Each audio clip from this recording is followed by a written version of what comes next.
Hey, I'm gonna tell y'all a story uh, about life and how important that we are, and that we do not know about that. But I need for you to understand. I'm gonna tell you a story, right? Now, it was seven when I was in the military. It was seven of my people together, and we were of different nationalities. We had Mexicans, we had whites, we had Hispanics, and we had blacks, and we were in South Korea. And I think this is very vitally important, and I'll tell you why after I tell you the story, first and foremost. But either way, there were some experiences that I've never experienced before. And it was very profound because there were multiple experiences just because I was black.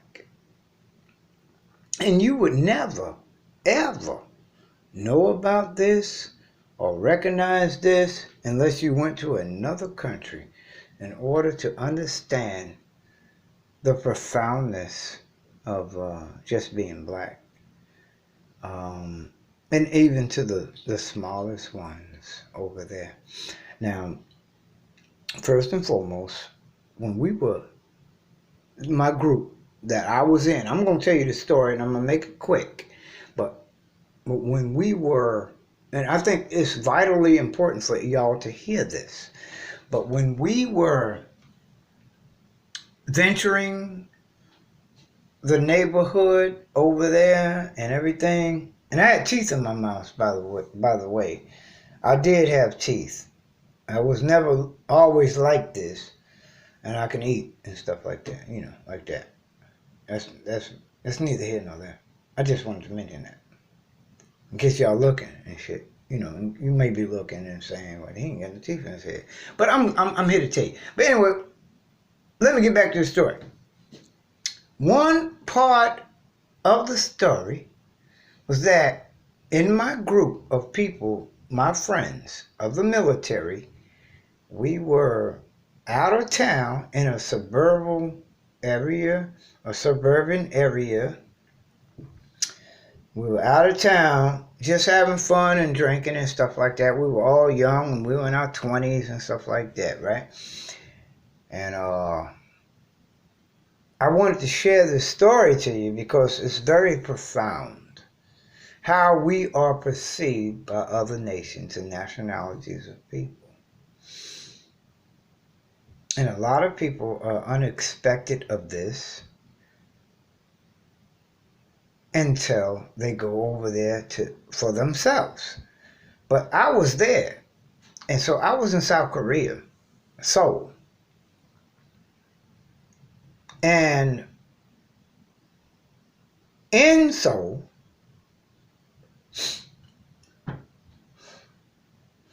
like I say, I was in a group and we were a composite of different nationalities because we were all Americans.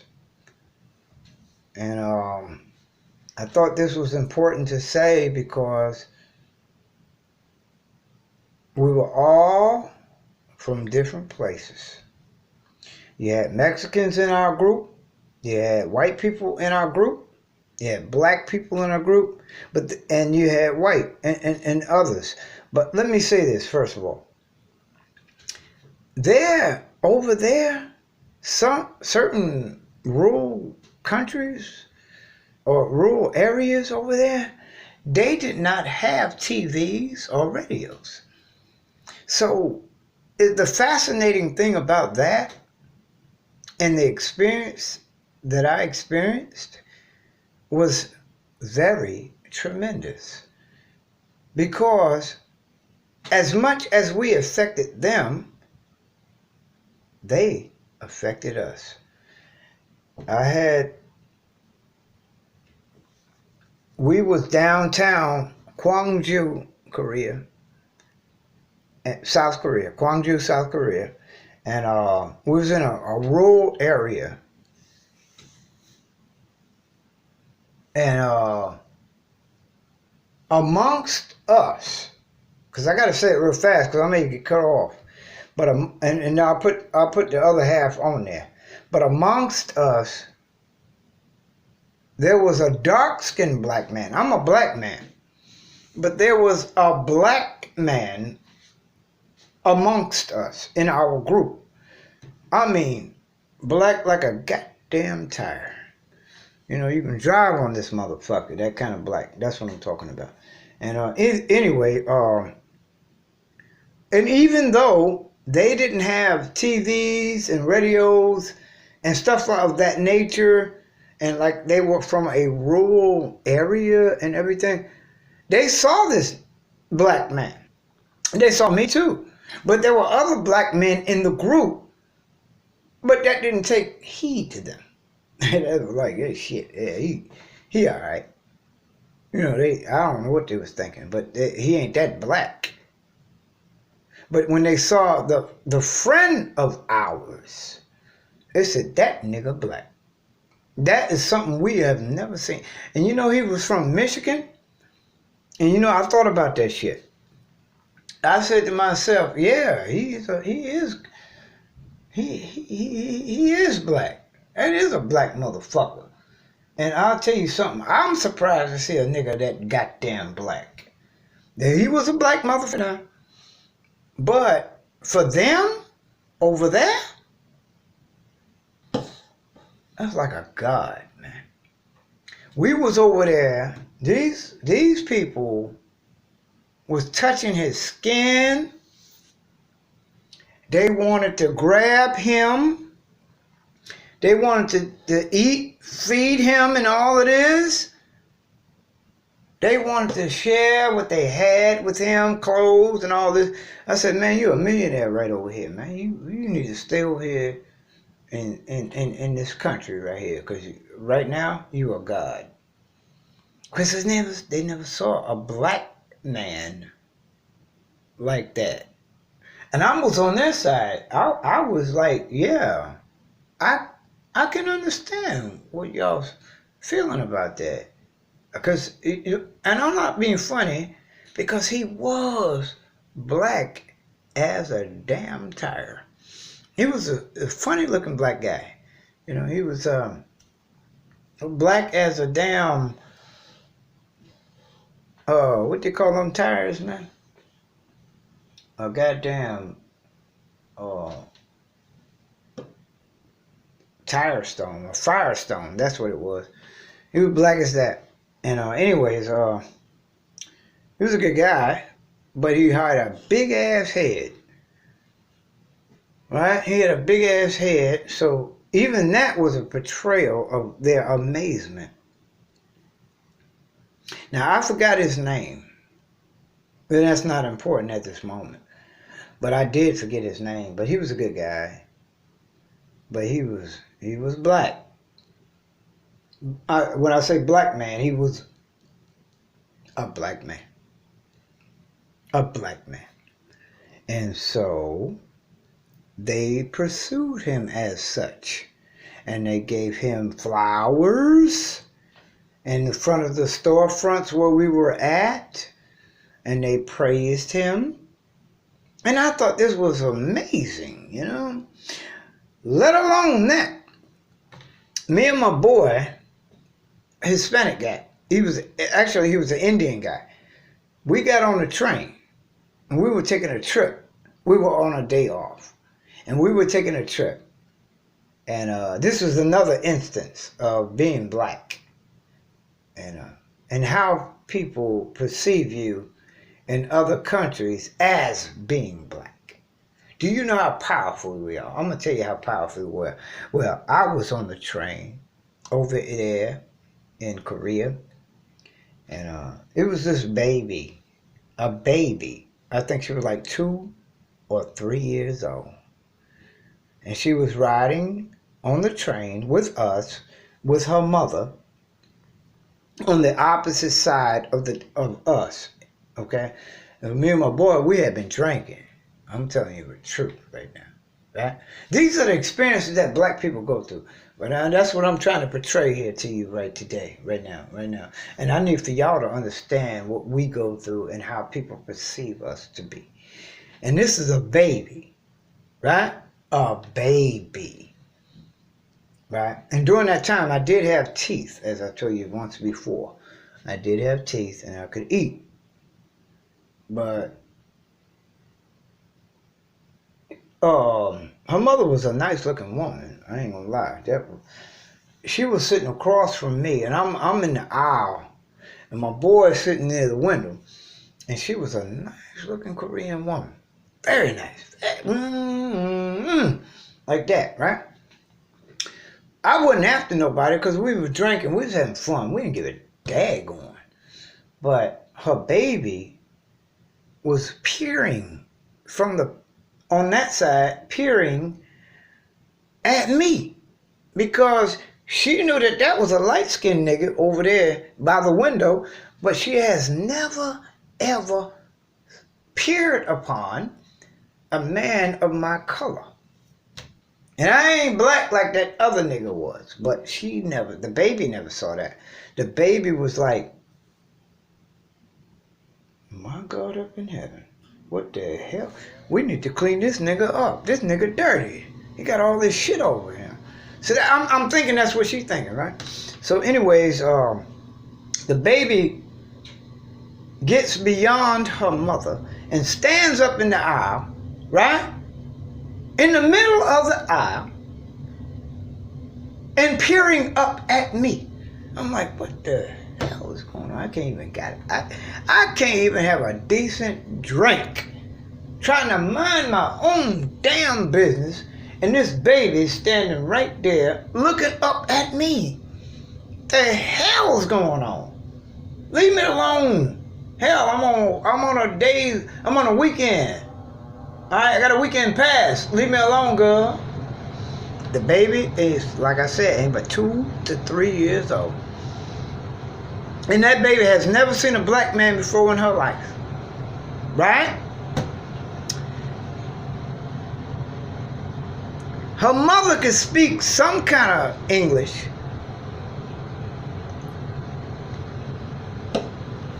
And she asked me, could my daughter touch your skin? Huh? She said, could my daughter just rub your skin? And I told her, I looked at my friend first. I said, what's going on here? She fine though. It's okay, that's a baby. Let her touch you, man. She want to touch you, let her touch you. So I said, okay. Yeah. And she can touch me. She can touch my skin. Yeah. I'm not trying to get nothing. There ain't no pursuit here. But the mother was fine though. But I'm not going with that. But this baby right there. And she's smiling up at me. And she's so beautiful. And she has no clue that I am a black man. So she wanted to touch my skin to see whether the black would come off. And so I put my arm out. And I got to tell y'all this because this is an experience that I came across. I put my arm out, and the little 2-year-old, 3-year-old, what have you, she started to proceed to rub my skin. And she was rubbing on it, and the shit didn't come off. And she was amazed by that. The little baby was actually amazed that the blackness didn't come off. It didn't, it didn't rub off. And because of course it's not, because I am black. But the baby didn't know that. So she was so joyful and satisfied. She went back to her mother and spoke some shit, in their language. You know, I didn't know what this is. But she went back to her mother and started like that, right? And her mother was pleased with that, right? I wasn't, but she was. And so they sat there for a moment. And you know how they have a cart, like on a plane, like when you catch an airplane, if you've ever been on an airplane, and they have the food cart come down through the middle of the aisle, and they ask you what you want, you know, like peanuts or some shit. But anyway, they had a cart coming down on the train, and this little girl stopped the cart. She stopped the cart, and her mother obliged her, right? Her mother obliged her for buying something from that cart. And when she obliged her, she bought something that I did not know she was buying for me. The little baby. The little baby bought something for me because I pleasured her in letting her touch my skin. And I thought it was so beautiful. So what she did, the mother bought that product, and the little baby came in the aisle again. And I'm trying to drink. I'm trying to have fun. I'm on a weekend pass. I don't need no time for this mess. What is this little girl doing? Going about your business is what I'm thinking, you know? You know, the little girl standing right there, and she got her head bowed this time, like this. Bow, bow. Offer me what she just bought, or what her mother just bought. And I'm thinking to myself, the hell is this? So I look at my friend again. I say, friend.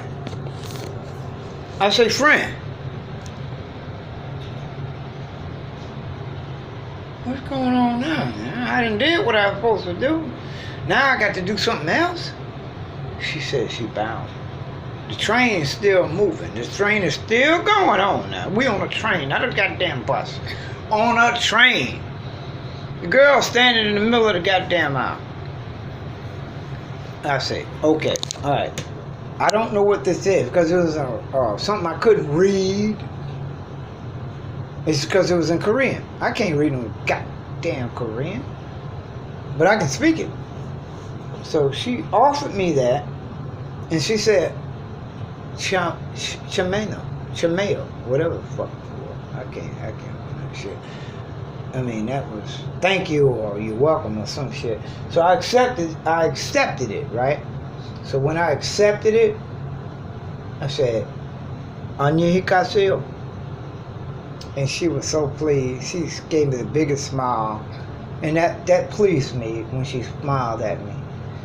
Now she ain't going back to the mom, though. That's the problem. She ain't going back to her seat. She's still standing up in the middle of the damn aisle. And that was a big issue at that point, because now I'm not knowing what to do at this point. So my friend, I turned back to him again. What the fuck? What the fuck? Well, she ain't going back over to her mom. And he says the reason why is because she want to see you eat a nibble of the food. I said, I don't know what it is. I can't eat this, and I don't know what it is. I'm a black man, okay? Black people don't just eat everything just because it's right there before us. We think we cannibals or something. And I got mad with his ass. But anyways, he convinced me. He said, open that motherfucker up. Right? Open it up. Look at it. Smell it. Savor it. And then taste a little piece in front of her, and she would appreciate that. I said, man, you know a lot about... I said, you know a lot about Korean culture, don't you? You've been here before. He said, yeah, man, you know, I studied this, that, and the other. But anyway, I opened the goddamn thing up. Yeah, like I said, I had teeth before. So I nipped it in the bud, and it was dehydrated, some kind of strings and shit coming from it, right? Like little claws or something. It was an animal. It was a sea animal.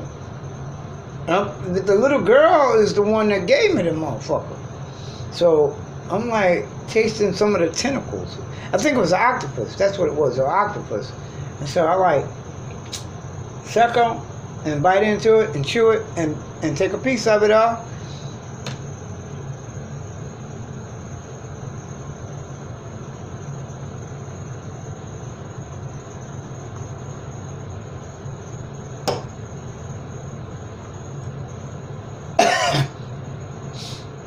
This is some good shit. So when I thanked her from the bottom of my damn heart. That was some good shit. I ain't never had nothing like that before. I know it was wrong, it ain't from biblical proportions and stuff like that. We ain't supposed to be eating that. But I'm gonna be honest with you, that was some good shit. That little girl stayed right there in that aisle until I thanked her and given her the credence that she was waiting for. Because she wasn't going to move. She was going to stand right there in that damn aisle the whole way until I gave her confirmation that I liked what she gave me. The little baby was standing right there. And I told her, I said, you know what? Thank you. And I had to stand up and get on my knees and bow to her and give her a hug. And I told her, I said, thank you, baby. Thank you. Yeah, I'm a black man. You met a black man. You gave a black man something to eat that he don't supposed to be eating, but you gave it to him anyway. And thank God for you because you didn't know. And you're gonna sit there and stand there while I taste it. So I had no choice. You know, God forgive me, but the little baby was right there. So, and God bless you. But she thought that was something for me in return for her to tell me that she was thankful for allowing her, right, to touch my skin, to confirm that I'm not dirty and I'm not nasty, but that yet and still I am a black man. And that's one of my experiences of being black. And I just wanted to share that with you from a baby's perspective. And the mother, I didn't ever get with her though, but she was fine. And yeah, but she thanked me for considering her daughter and how her daughter's perspective of viewing a black man at her most innocence. And I think that was, to me, of my experience, you cannot ask for nothing else more. You cannot ask for nothing more. From the innocence of that little baby of another country wanting to touch my skin. And then, not only after touching my skin, she wanted to thank me by buying me something. She wanted to buy me something to eat. I hope that in reality, that this video did not go wasted. I hope that y'all really understand the significance of what the Most High God, right? How he has put it in other nationalities of people whether they be babies or whether they be grown up adults. But the Most High God has told other nationalities that we are somebody, right? That we are somebody to speculate, at least, anything. And praise the Most High God on that behalf. And I just wanted to share that with you guys from my military experiences, okay? And I'm gonna post this on Facebook right now. All right, y'all can check it out. It ain't about nothing, but I'm just doing what I gotta do.